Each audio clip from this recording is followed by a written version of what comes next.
आज शनिवार का दिन है, जिस दिन अपन इस दरिद्रता से मिलने के लिए पीपल के पेड़ के नीचे आए हैं। हिंदू धर्म में ये दिन पीपल के वृक्ष के लिए पूजनीय होगा। जो भी शनिवार के दिन पीपल के वृक्ष की पूजन करेगा, दूध चढ़ाएगा या मिष्ठान का भोग लगाएगा, लक्ष्मी और नारायण उसके घर में प्रवेश कर जाएगा। लक्ष्मी और नारायण उसके घर में प्रवेश करेगा। पुराण की कथा कह रही है कि दुनिया के सारे तीर्थ नहीं जा सकते, पृथ्वी की सारी नदियों में स्नान नहीं कर सकते, पवित्र नदियों में आप स्नान नहीं कर सकते, या किसी भी तीर्थ में जाकर एक रात्रि भी विश्राम नहीं कर सकते, या हमने जिंदगी में कोई दान करा ना करा, कोई पुण्य करा ना करा, कोई सत्कर्म करा ना करा, कोई शास्त्र पढ़ा ना पढ़ा, कोई शास्त्र सुना ना सुना, उसके बाद भी शिव महापुराण की कथा कहती है कि एक दिन में अगर मात्र एक बार भी आप शंकर के शिवालय में प्रवेश कर गए या मंदिर में प्रवेश कर गए तो सारे तीर्थ, सारी नदियां, सारे सरोवर, सारी बावड़ी, सारे तालाब, सारे कुंड के स्नान का पुण्य, दान का पुण्य प्राप्त हो जाता है, केवल शिव तत्व को प्राप्त कर लेने। शिव महापुराण की कथा कह रही है कि घर में जो दिया होता है वो दीपक भी कोई साधारण नहीं होता, उस दीपक की भी महत्वता है, उस दीपक का भी वर्णन है। महाराज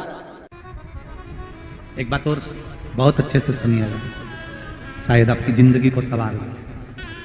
कभी मौका लगे, शंकर भगवान के शिवलिंग के पास में आप बैठे हैं, यहां तक शास्त्र कहता है कि घर में अगर किसी को बहुत तेज बुखार आ गया है, बहुत तेज बुखार, और बच्चा उस बुखार में तप रहा है, बहुत तप रहा है, महाराज तुम जिस दिए में भगवान की आरती उतारते हो, जिस दिए से तुम भगवान की पूजन करते हो, कभी पूजन करने के लिए, और आपको शंकर भगवान के शिवलिंग के पास में या शंकर भगवान के शिवलिंग के ऊपर कनेर का अगर पीला फूल देखा है ना आप लोगों ने, अरे बोलो तो जमके, देखा है? कनेर का यदि पीला फूल शिवलिंग के आसपास में या शंकर भगवान के ऊपर कहीं रखा हुआ भी दिख जाए, विषम परिस्थिति हो, बहुत हिम्मत ना हारते हो, तभी भगवान अकेले में एकांत में आप पहुंचे उनके पूजन के लिए, कनेर का पुष्प वहां रखा है, चाहे वो जलाधारी पर रखा हो, चाहे वो शिवलिंग के पास में रखा हो, शिवलिंग पर रखा हो, उस कनेर के पुष्प को अगर आप 5 जगह का स्पर्श कराकर अपने हृदय की बात कहकर वापिस महादेव को समर्पित कर देते हो तो भी मेरा महादेव तुम्हारे दुख का निवारण कर देगा। अब वो 5 स्थान, पहला गणेश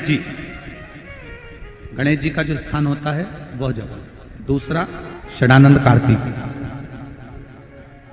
तीसरा अशोक सुंदरी वाला स्थान, चौथा जलाधारी जो ऊपर से बूंद बूंद जल नीचे गिरा रही है, जया, विषहरा, शामली बारी, दौतली, देव, शंकर जी की 5 बेटियों का, और 5वें नंबर का है शंकर भगवान के, जो कैसे वर्णन किया जाए, त्रिशूल के 3 भाग होते हैं। करें दर्शन आप लोगों ने, ये से सामने त्रिशूल लगा है, इस त्रिशूल के ऊपर देखेंगे तो 3 भाग दिख रहे हैं, नजर आ रहे हैं सबको?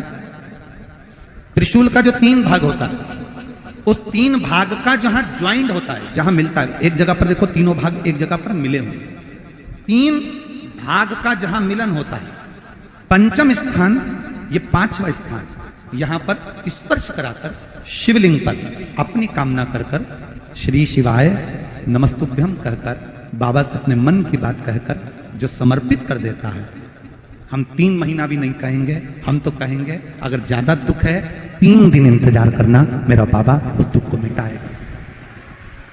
3 महीना बहुत दूर, पर करना है दिल से। और कई तरह के दीपक होते हैं, दीपक का भी विधान वर्णन किया गया, उस दिए का भी वर्णन किया गया। यहां तक शास्त्र कहता है कि घर में अगर किसी को बहुत तेज बुखार आ गया है, बहुत तेज बुखार, और बच्चा उस बुखार में तप रहा है, बहुत तप रहा है, महाराज तुम जिस दिए में भगवान की आरती उतारते हो, जिस दिए से तुम भगवान की पूजन करते हो, उस दिए की बत्ती को नीचे डाल दीजिए और उस दिए को पानी की बाल्टी में धो दीजिए। कौन सी बाल्टी में? जिस बाल्टी के पानी से आप बच्चे को स्नान करा सको। केवल भगवान पर से ले जाकर, पास में से ले जाकर उस बाल्टी में थोड़ी देर डाल दो और उस बाल्टी के पानी से उस बच्चे को स्नान करा दीजिए।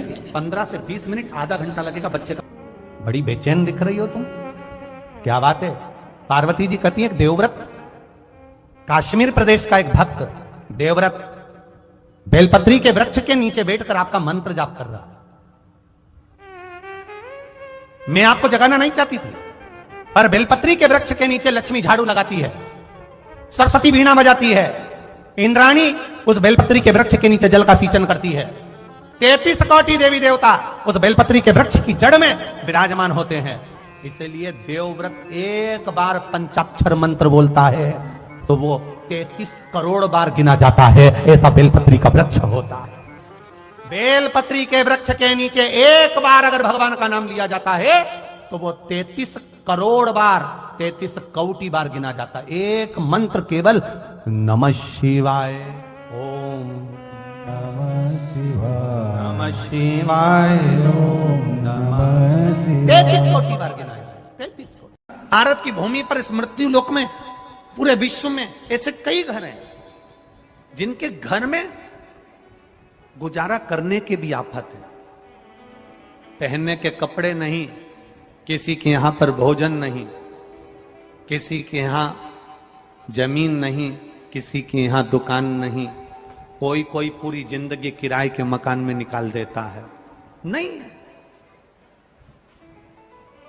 मेरा एक निवेदन है, इस कथा को जितने छत्रपति संभाजी नगर के श्रोता भाई बहन श्रवण कर रहे हैं उनसे निवेदन करूंगा, आप हाथ का ठेला लगा रहे हो, सब्जी का ठेला लगा रहे हो, फल का ठेला लगा रहे हो, धक्के की जिंदगी जी रहे हो, दरवाजे पर बैठे हो, कहीं ना कहीं तुम दास्य भाव की जिंदगी जी रहे हो, तकलीफ में जिंदगी जी रहे हो, बहुत दुख की जिंदगी जी रहे हो, बहुत कष्ट की जिंदगी जी रहे हो, उनसे केवल निवेदन करूंगा 3 महीने 2 जगह पर जल चढ़ाना प्रारंभ कर दीजिए। केवल 3 महीने।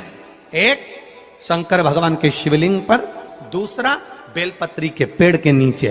2 जगह पर जल चढ़ाना 3 महीने लगातार चालू कर दो, बाबा तुम्हारा हाथ पकड़कर तुम्हें उन्नति की सीढ़ी पर चढ़ा देगा।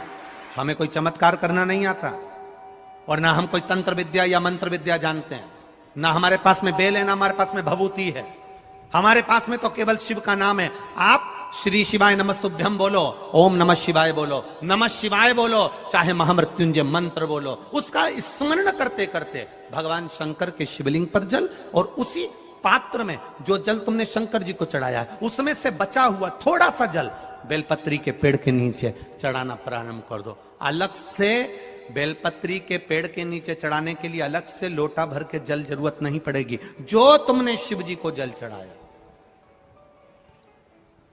जो तुमने देवाधिदेव महादेव को जल चढ़ाया, बस उसी पात्र का जल शंकर जी को चढ़ाओ, उसमें से बचा हुआ थोड़ा सा जल बेलपत्री के वृक्ष के नीचे चढ़ाना प्रारंभ करना। कौन सा बेलपत्री का वृक्ष? जिसकी छाया आपके ऊपर आ रही हो। शिव महापुराण बड़ी सुंदर बात कहता है, ध्यान दीजिएगा। जिस बेलपत्री का पौधा तुम्हारे सिर का, और ये दोनों हाथ ऊपर कर लो, अपन खड़े हुए और खड़े होकर दोनों हाथ ऊपर करे, इतना बड़ा बेलपत्री का पौधा है, उस बेलपत्री के पौधे की पत्ती को कभी तोड़कर शंकर जी को नहीं चढ़ाना चाहिए। ध्यान रखना। कितना बड़ा पौधा, आप खड़े हो जाओ और खड़े होने के बाद आपका हाथ ऊंचा कर लेना। इतना बड़ा पौधा है, उस पौधे की पत्ती बेलपत्री को तोड़कर शंकर भगवान को कभी नहीं चढ़ाना। शंकर भगवान को उस बेलपत्री को, उस वृक्ष की पत्ती को तोड़ना चाहिए जो वृक्ष तुम्हारे हाथ से थोड़ा सा ऊंचा हो, जिसके लिए तुम्हें हाथ और ऊंचा करना पड़ रहा हो। जैसे एक बच्चा अपनी मां की गोद में बैठने के लिए दोनों हाथों से उचकता है, आवाज लगाता है, उचकता है, आवाज लगाता है, हाथ ऊपर करता है, तो मां उस बच्चे को गोदी में ले लेती है। उसी तरह उस बेलपत्री के वृक्ष की पत्ती तोड़ना चाहिए जिसने थोड़ी उन्नति कर ली हो, जो थोड़ा ऊंचा हो गया हो। तुम उसको पाने का प्रयास करो तो भगवान भी तुम्हें अपनी गोदी में ले ले। ऐसे वृक्ष की पत्ती तुम छोटा सा पौधा बिल्कुल जरा सा पौधा, उसी की पत्ती तोड़कर महादेव को चढ़ाओगे, ये श्रेष्ठता नहीं। यदि बेलपत्री का पेड़ आपके यहाँ है और मान लो कई लोग बेलपत्री गमले में लगाते हैं या छत के ऊपर लगा देते हैं, बेलपत्री का वृक्ष जो होना चाहिए वो घर के ठीक पीछे के भाग में, पीछे के भाग। या बेलपत्री का वृक्ष अगर पीछे नहीं है तो आप अपने घर से जब बाहर निकलते हैं तो राइट हैंड की ओर बेलपत्री का वृक्ष होना चाहिए। आप जब घर से प्रवेश कर रहे हैं बाहर की ओर निकल, वो सुख का अनुभव करा। यदि घर से निकलते समय बेलपत्री का पेड़ लेफ्ट में अगर आता है, आप जिस घर से निकल रहे हो लेफ्ट में अगर बेलपत्री का पेड़ आता है तो आप 1 रुपए कमाएंगे, 1.25 रुपए खर्च होगा, पैसा हाथ में टिकेगा नहीं। घर में 10 लोग भी कमा रहे हैं तो पैसा घर में दिखेगा नहीं, आएगा जरूर, सारे काम होंगे पर टिकेगा नहीं। यदि लेफ्ट में राइट भाग का बेलपत्री सुख का अनुभव। बेलपत्री का वृक्ष घर में लगाओ तो घर के पीछे के हिस्से में लगाना चाहिए, और ऐसी जगह नहीं लगाना कि जहां पर बेलपत्र में गंदा पानी जाए या कोई गंदी वस्तु उसके नीचे पड़े। 33 करोड़ देवी देवता बेलपत्री के पेड़ के नीचे सोमवार के दिन, कोई रविवार के दिन, कोई मंगलवार, कोई बुधवार, कोई गुरुवार, कोई शुक्रवार, कोई शनिवार के दिन बेलपत्री के नीचे आकर 33 करोड़ देवी देवता हो तप करते हैं, साधना करते हैं। बेलपत्री के पेड़ का बड़ा प्रमाण है। एक बेलपत्री ऐसी होती है जो कि शंकर पर अगर चढ़ी हुई है तो वापिस उतार कर धोकर फिर शिव को चढ़ा सकते। किसी व्यक्ति से कोई काम करवाना है, वो काम नहीं कर रहा, कोई फाइल आगे नहीं बढ़ रही है, कोई कार्य अटक रहा है, या फिर कहीं रुपया पैसा अटक गया हो, नहीं निकल रहा हो, तो एक जल के पात्र में जल भरकर 5 बेलपत्री शिव जी को समर्पित कर कुंदकेश्वर महादेव का नाम लेकर एक सफेद पुष्प बेलपत्री के ऊपर जो शिव जी को चढ़ाई है उस पर समर्पित कर जल जो लेकर गए हो, अपनी उस कामना को कर कि मेरा ये कार्य अटक रहा है, ये कार्य नहीं हो रहा, कुंदकेश्वर महादेव का नाम लेकर धीरे धीरे जल की धार चढ़ाइए। और एक बात हमेशा याद रखना, फिर निवेदन कर रहे हैं, अच्छे से समझ लेना, शंकर जी पर जब जल चढ़ता है, शिव जी का जब अभिषेक होता है, शंकर जी पर जब जल चढ़ाया जाता है, दूध चढ़ाओ, जल चढ़ाओ, कुछ भी चढ़ाओ, पर एक बात का स्मरण अपने जीवन में होना कि इतने ऊपर से मत चढ़ाना कि जल चढ़े और छींटे आपके ऊपर। बहुत ध्यान दीजिएगा। हाँ, तो यहां तक वर्णन करा गया है कि शंकर जी का जल चढ़ा हुआ जहां से बहकर जाता है ना, उसको लांगा तक नहीं जाता। यहाँ लांगते हैं क्या? नहीं ना, परिक्रमा भी करेंगे तो वहीं से लौट कर वापिस उधर जाएंगे। शिव जी का जहां से जल बहकर जा रहा हो, चढ़ा हुआ जल जहां से बहकर जा रहा हो, उसको लांगा तक नहीं जाता। और कई लोग बड़े बड़े आनंद में शंकर जी पे इतनी ऊपर से जल चढ़ाएंगे तो वो छींटे पूरे अपने ऊपर आना चाहिए, शरीर पर आना चाहिए। नहीं, उसका दोष है हमारा, उसका दोष है।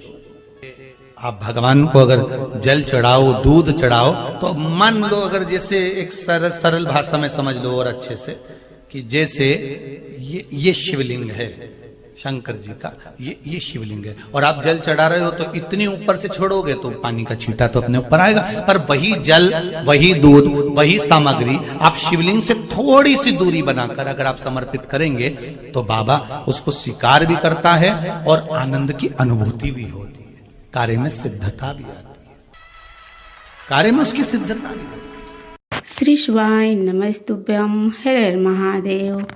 पूज्य गुरु जी पंडित प्रदीप मिश्रा जी के द्वारा उनकी कथा में बताया गया उपाय।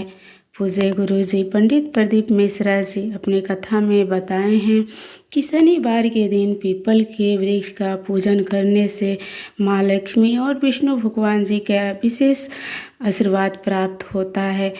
पीपल के वृक्ष के नीचे जल या दूध या मिष्टान चढ़ाने से माँ लक्ष्मी सदा प्रसन्न रहती है। और शिवलिंग पे जल कैसे चढ़ाना चाहिए, पूज्य गुरु जी पंडित प्रदीप मिश्रा जी बताए हैं। शिवलिंग पे जल अच्छा से चढ़ाना चाहिए और जलाधारी को नहीं लांघना चाहिए। तो आशा करती हूँ यह वीडियो आपको पसंद आई होगी। वीडियो पसंद आई होगी तो वीडियो को लाइक करें और हमारे यूट्यूब चैनल पर नए हैं तो चैनल को सब्सक्राइब ज़रूर कर लें और कमेंट में हर हर महादेव लिखना ना भूलें।